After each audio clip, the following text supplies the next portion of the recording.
Magandang hapon. Okay guys, ano tayo ngayon? Mag leveling farming tayo. Gamit ko yung crack shooter natin mga CS. Ito nga palang nilalaro natin is Entropy of Light. It's a private server. Nagustuhan ko rito guys, marami kang gagawin pag nilaro.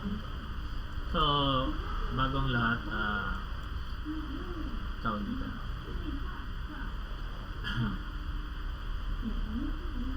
So, ang anin lang muna natin is napalevel ko yung CS ko, tapos magpa-farm na rin tayo ng penya. So guys, yung beginners guide siguro sa susunod na natin. Short video lang muna tong gagawin natin na magpa-farm tayo gamit yung crack shooter ko habang nagpapa-level guys. So since na to 175 tapos platinum 27 na ako guys, no? Madali lang naman magpa-level. So sa susunod na guide na natin yung natin. So ang nandito lang is ko muna, papakita ko lang sa inyo paano mag-farm ng penya habang nagpapa-level ng mabilis, kasi meron talaga tong tinatawag na farming area na Oasis Dungeon. Kaso ang problema kasi kailangan one hit mo yung kalaban doon para maka-earn ka ng mabilis na pera. Itong gagawin natin guys is yung farming na to o leveling na is para sa mga beginner. So suggest ko kung dapat yung damage nyo is at least umabot man lang ng 300 para 2 hit or 500 para 1 hit, mas maganda. So yan. Pagdating naman sa gamit guys, no, ito kasi nakapag-ipon na ako So ang basic ng kalimitang bigay dito, may event naman silang binibigay na item. Yan, yung item na yan, event reward Entropy of Bow. Yan guys, magamit mo for 7 days I think, o 6 days, mga ganon. 6 days, 7 days, mga ganyan.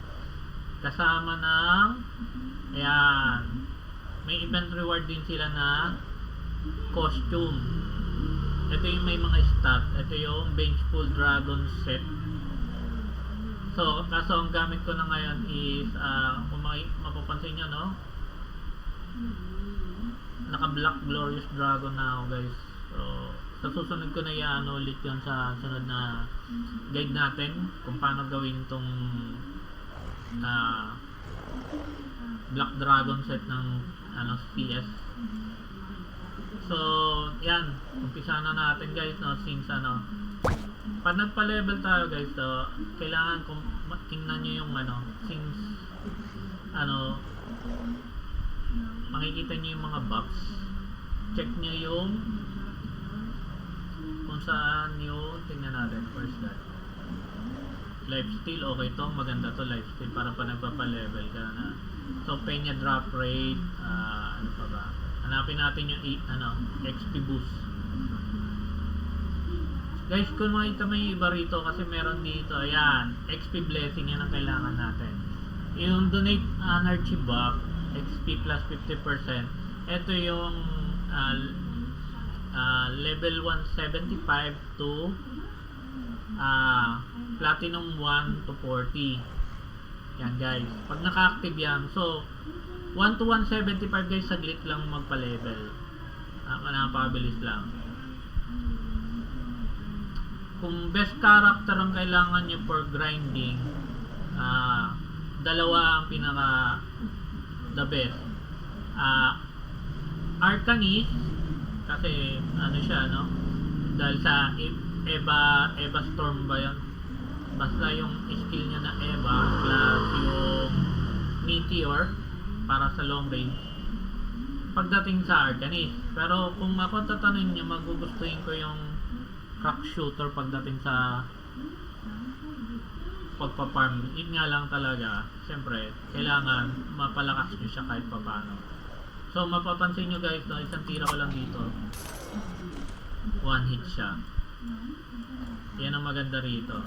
So, pag beginners ka, ang bibigay sa inyong ito, Gaia Bear. So, Gaia Bear guys, automatic to magkakaroon kayo. Yan. Gago muna natin dito. Pakita ko sa inyo, ha?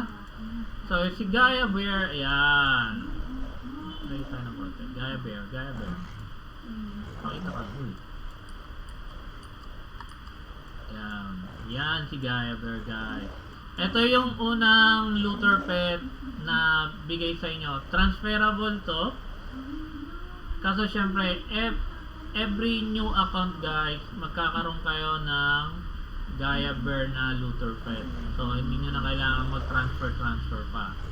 So, yan nga. Tapos, automatic meron na siyang 2 slots agad. Back pet na agad siya, back pet. Back na looter pet. Yan. Pwede nyo na at least lagyan ng Tapos, yun nga guys, yan. Nakapag na tayo. Tapos, kailangan natin at least na ito guys, yung scroll of amplification guys. Libre yan, 5 yan. Automatic libre. Tapos, merong mga buff na libre din. So guys, pag ina-activate nyo yan, I suggest mag-focus kayo sa leveling. Upon leveling naman kasi, meron na kayong makapag-grind naman kayo kahit paano ng ang tawag dito, ng penya guys. So, hindi kayo mahirapan tawag dito,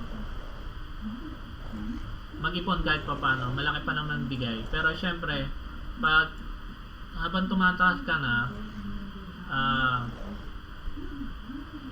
focus ka sa damage. Kaya nga mas maganda, kasi ang damager dito, CS, Blade, ang Knight talaga tank, ang Templar talaga pure tank eh. Tapos ang ginagawa nila sa Seraph dito is tank also. Pwede namang grinder din yung Seraph magpa-farm, no guys.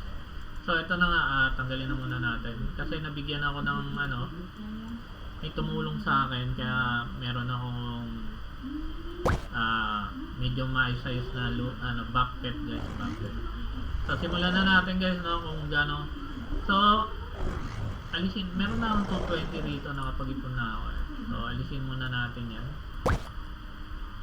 Ito yung sinasabi, tingnan natin kung gaano kabilis, kung bakit nasuggest ko na mas okay mag-farm ang CS. Kasi una sa lahat, yung range niya, plus switching ng kahit hindi ka mag-switching ng skill guys eh. As long na umabot na yung damage mo ng 500, one hit talaga siya. Tapos, mas mabilis kasi siya compared, kasi may konti pa rin, may casting pa rin pagdating sa panaglure kasi ang Arcanist. May casting pa rin siya. Not like pagdating sa CS, pag-click mo lang, automatic talaga eh. Switch ng ng monster. Kahit pa paano kasi, kahit sabihin mo no CD pa rin yung may konting delay pa rin pagdating sa pag ginamit mo yung Meteor ng Arcanist. Pero isa sa sabi sa akin, pinaka best talaga Arcanist pagdating sa farming daw. Pero pakita natin, no? Tingnan natin. Kasi ako, bala ko ipa-level ng Platinum 50 to, since kaya nung umpisahan ko na. So, nag-ano lang tayo ng short video para makita nyo kung bakit nagustuhan ko yung crack shooter pagdating sa pagpa-farm. Okay, simulan natin guys. So, ito na. Pansin nyo guys.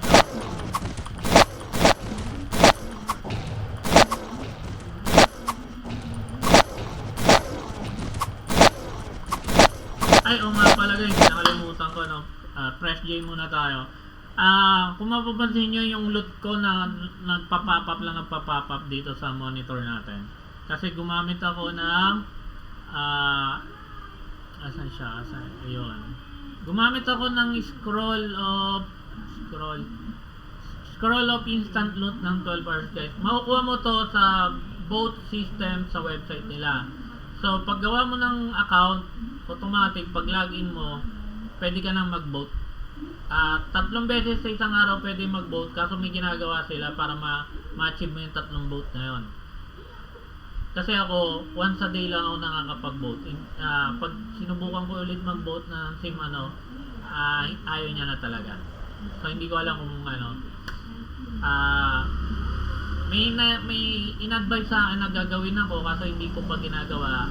Kaya hindi ko pa rin sinasabi niyo sa inyo guys, kasi hindi ko sure kung magiging okay or talagang gagana, no. Pag nasubukan ko na, sa sunod nating saka natin i-share, no. Yan. So every vote guys, meron kang makukuhang 3,500 vote points. Yan yung magagamit mo guys sa dito sa shop, sa premium shop nila. Pwedeng sa may vote NPC naman sa Plarin, pwede ka doon mag-vote, or pwede ka mag-vote din sa site nila. Depende sa'yo kung saan mo Okay, simulan na natin ulit. So ayan, meron na tayong 5P. Tapos time check is 5:11 in the afternoon guys. Tingnan natin kung, tapos 9:50. So 9:50 yung first natin. Tingnan natin sa ilang minuto kung makakailan tayo. Tapos kung gaano kabilis din yung function ng XP natin guys. So mapapansin mo guys, no, ito maganda sa entropy siya, habang tumataas yung level mo, high rate siya, tapos papunta ng mid rate. Habang high rate to low rate yata. Actually, high rate to mid rate lang pala, kasi kung low rate sobrang bagay. Kaya ako sinabing high rate, kasi mabilis siya sa una. Pagdating ng pag high level mo na, marami ka nang kailangan gawin, kaya medyo babagal siya. Pero hindi ibig sabihin mabagal pa rin yung level na sobrang bagay. So pansin nyo guys, no, one hit ko lang yung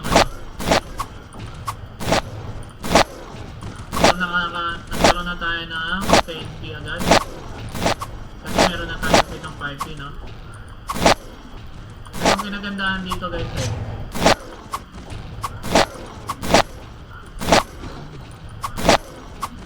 tapos maganda pa sa trophy of life guys.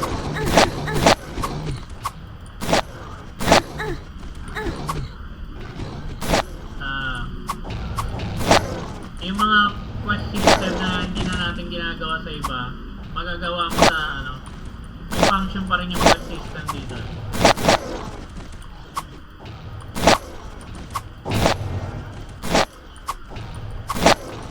Tapos may daily quest ka, bukod yung quest system na yon. Kasi pag sinabi mong private server, enable na natin yung mga quest, diba? Dito may mga quest ka na kailanganin mo pa para doon naman sa pag high level ka na.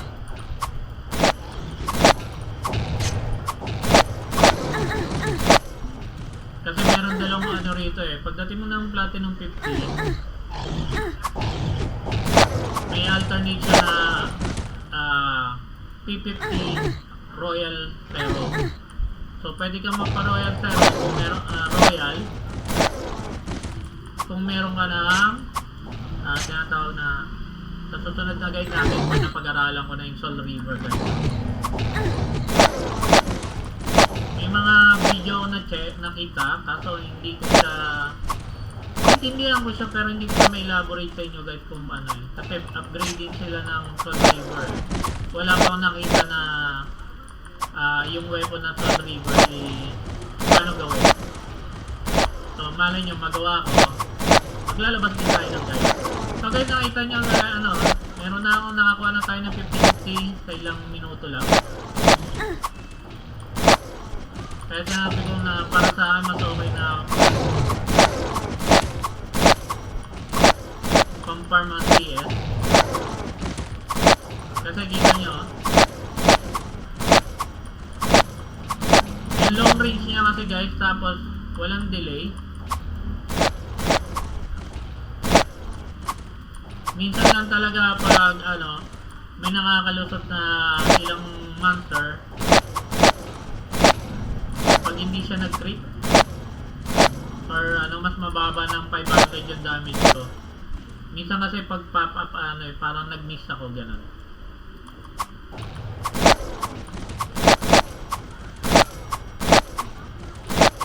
So far na nakikita nyo guys, no?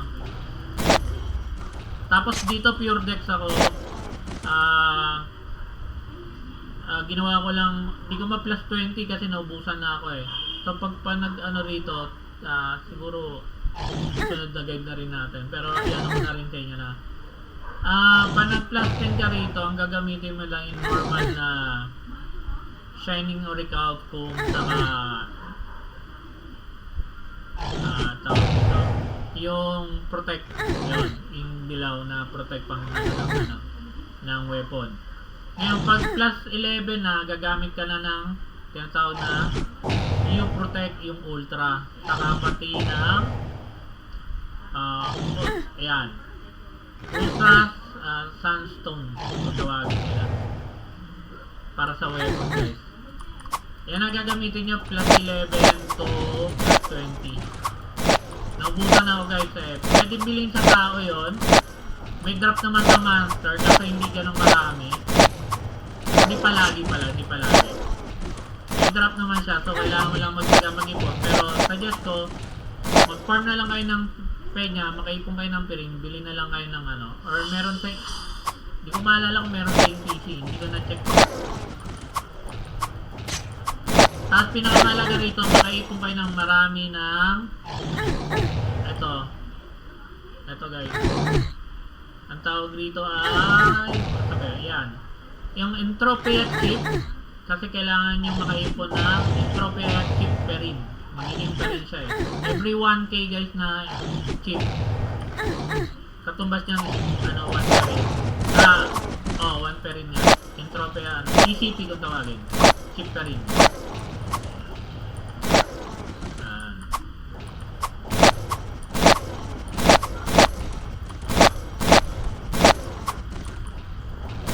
Pansin nyo guys, no? Naka-booster tayo, plus grinding tayo. Kita nyo gano'ng mabilis yung ano, leveling. Kasi hindi natin kailangan po mag-lure.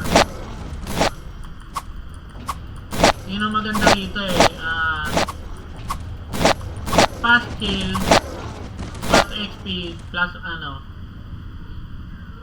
mabilis ka rin makaipon ng penya.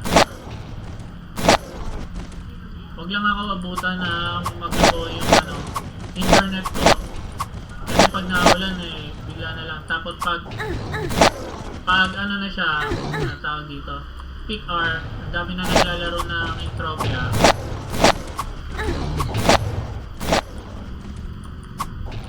Tapos meron akong tawag dito,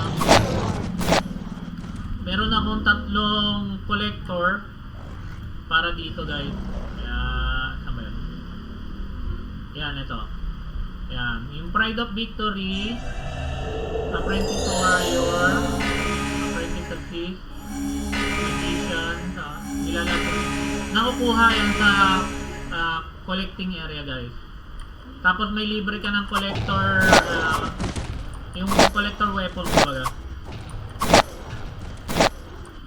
May libre na yung guys, plus 5. So gagamitin mo na lang. May duration nga lang yun. Kaya pag ano yun, ano mo na, nabuksan mo na yung box, gamitin mo na pati yung tawag dito. Yung gold battery naman, may duration na habang hindi mo ginagamit. May 2, nakalimutan ko ilang days yan. Where's the days? So ginamit ko na rin pala siya. Kasi ito 20 days.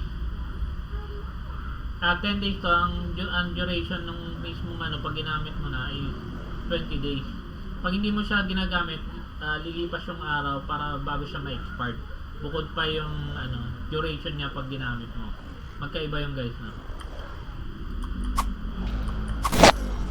Tingnan natin 60 days bago ma-expire siya na hindi mo ginagamit. So after isang day na lang na bago siya ma-expire, pwede mo siyang i-activate na. So papalo na yung 20 days naman niya.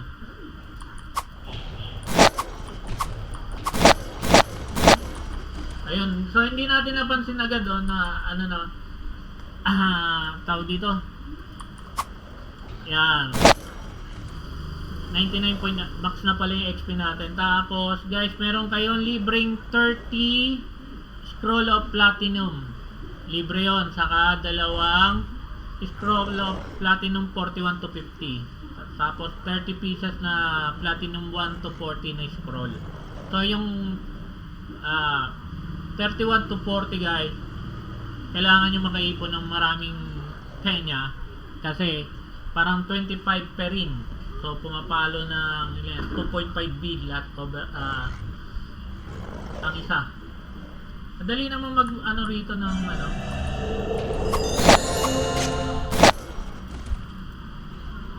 eto guys, kaya itong pansin nyo.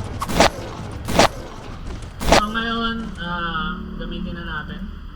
Okay, nag-ano na tayo. P28 na tayo guys.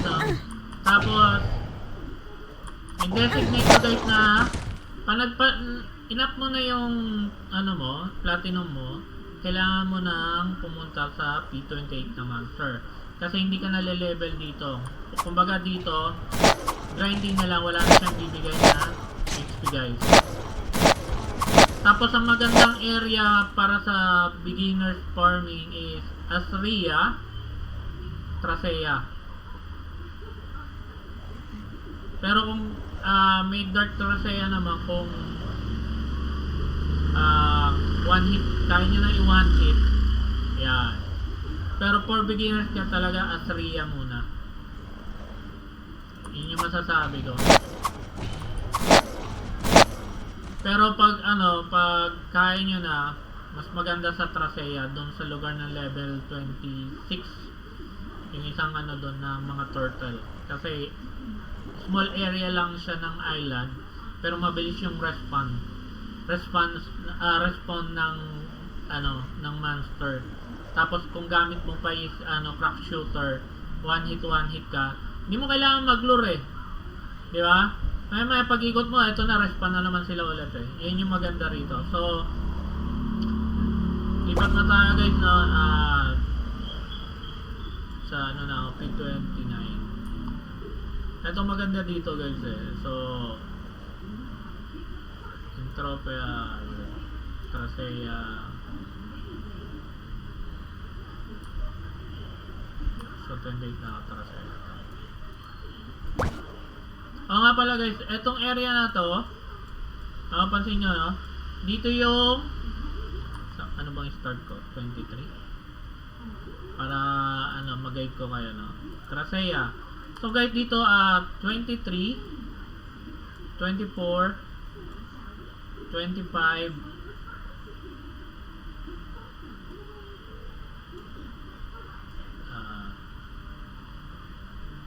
ano ba yun? 26, 27, hindi, mali. 23, 24, 25, 26,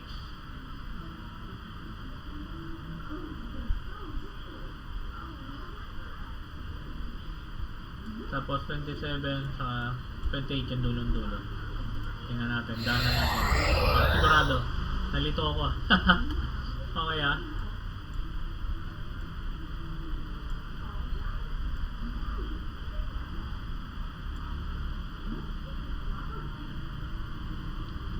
So, yun guys, no? Tapos,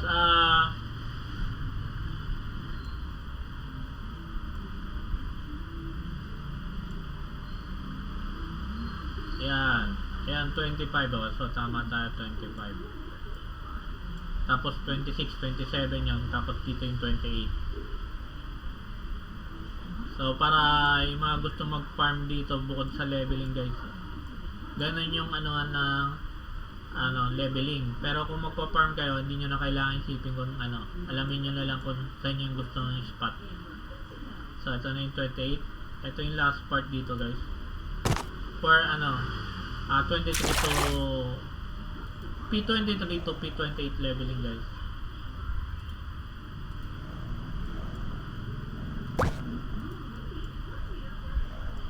So, start na tayo. So, meron tayong 50 na, no? Ilang minuto na tayo. So, meron na tayong 50 na from 14 minutes. So, sabihin na natin 45. 45, no? 45 per rin kasi meron tayong na yun kanina. So, tingnan natin kung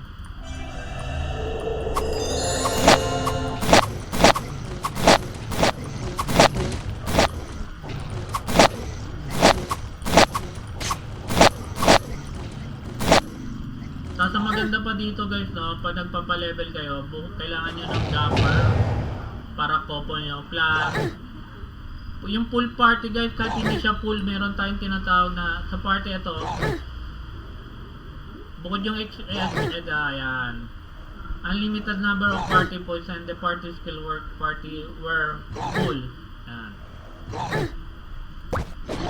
Pero mas maganda pa rin kung makasali kayo sa pool party guys. Pag sasali kayo sa party, kailangan 4 yung stroll. Mas okay yun.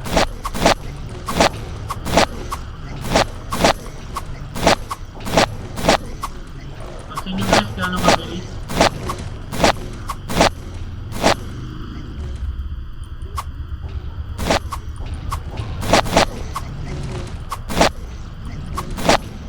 Ano lang to kailan ko lang sinubukan. So, na-curious ako. Tinry ko ngayon. Kasi gamit ko talaga Arcanist guys. Yung Arcanist ko is level 175 P50. Tapos may libre kayong change job ring. Kung gusto nyo na mag-switch ng job pagdating nyo ng P50.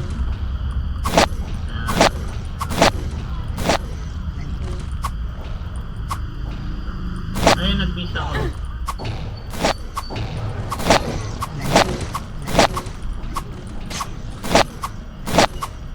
So, for kita nyo guys, gano'ng kabilis yung XP natin, no? Tapos, yun pala, remind ko lang kayo, yung experience boost dito guys, hanggang P40 lang. Kasi 41 to 50 guys, iba na yung XP boost na gagamitin nyo.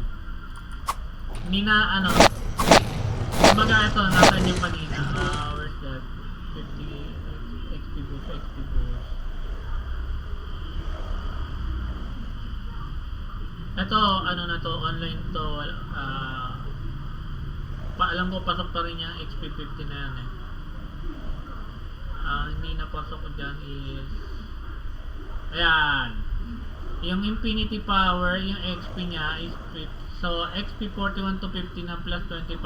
Guys, pag umabot na tayo ng 41, yung XP na 50% is maguguhitan na. Ibig sabihin hindi na magpa-function. So, bali 25% na lang yung magagamit nyo. Yung 50% is from platinum 175 from level 1 to 175 P1 to 175 P40.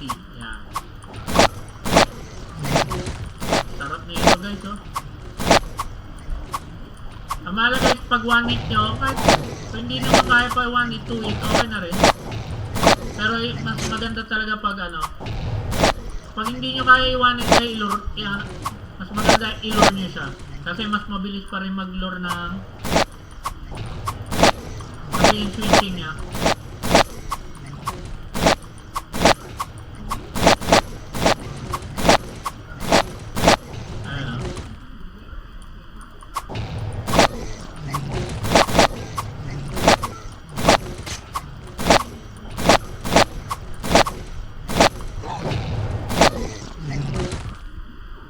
Curious, sabi ko nga sa inyo kanina, curious lang ako Kaya sinubukan ko. Although meron naman talaga akong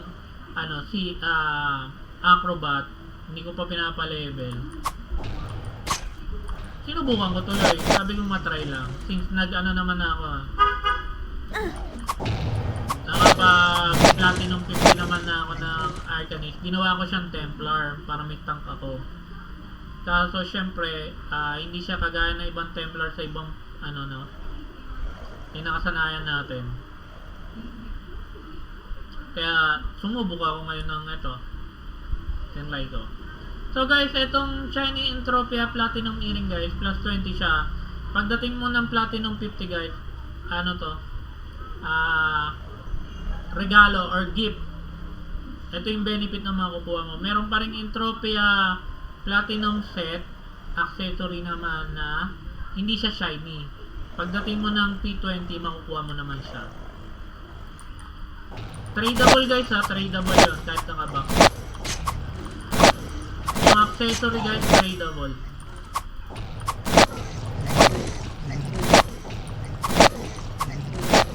Kaya ang bilin sa akin dito guys, pa nagpa-level ka rito, dire-diretso ka lang pa-level. Saka mo na isipin yung mga dungeon. Kasi para nagpapa-level ka naman, nag-earn ka naman ng penya mo naman eh. Tama, medyo malaki naman yung drop. Kaya hindi ka mamumblema. Saka sulitin mo yung duration ng cloak saka ng costume. Kasi parang sabi ko nga kanina, 7 days to 6 days lang siya yung niya. Tapos mag-expire na kasama yung weapon. So dapat in that duration at that time, makaipon ka na ng ECP pambili ng is either shiny or yung permanent na weapon. Or pwede namang ipunin mo yung shiny, ka ng perin, mas marami yung naipon mo, bili ka ng weapon. Kaso guys, hindi kami nagbibenta ng shiny rito. Kalimitan bibili ka sa NPC. 100 ECP siya. Tapos yung normal naman na Entropia, hindi shiny, nasa 50 ECP naman. Kasi karamihan malakas na kasi, karamihan ng malakas, tapos yun na nga, parang nire-recycle na lang nila yung mga nakukuha nila. Pero syempre, swerte mo pag may tumulong sa'yo na ibang lahi or kapwa Pinoy mo na naglalaro rin nito. So guys, napansin na natin,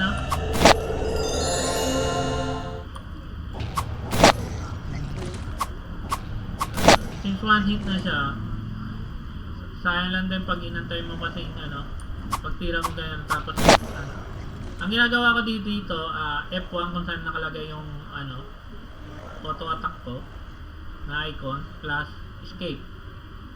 Click, attack, escape. Ganun lang ng ganun yung ginagawa ko guys.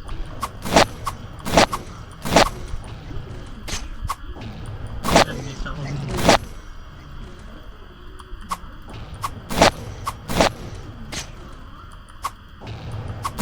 So ganito pag magpa-level grinding ang isang crack shooter guys dito sa Entropia.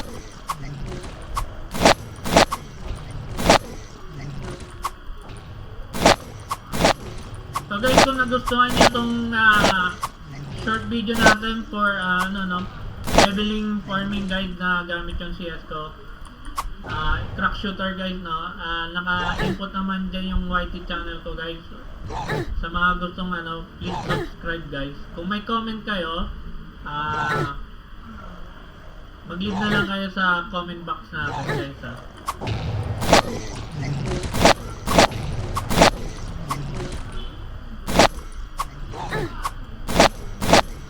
Paano guys, hanggang dito na lang muna tong video natin, kasi sinubukan ko lang naman, gusto ko rin naman may share kahit pa paano. Kung ano yung character na mabilis mag-farm bukod sa leveling. Kasi kakailanganin talaga natin makaipon dito ng perin agad. Kasi Grabe naglitaw na yung mga endgame nilang weapon, set. Marami kang gagawin dito, ang ganda niya. So see you in the next video guys. Bye.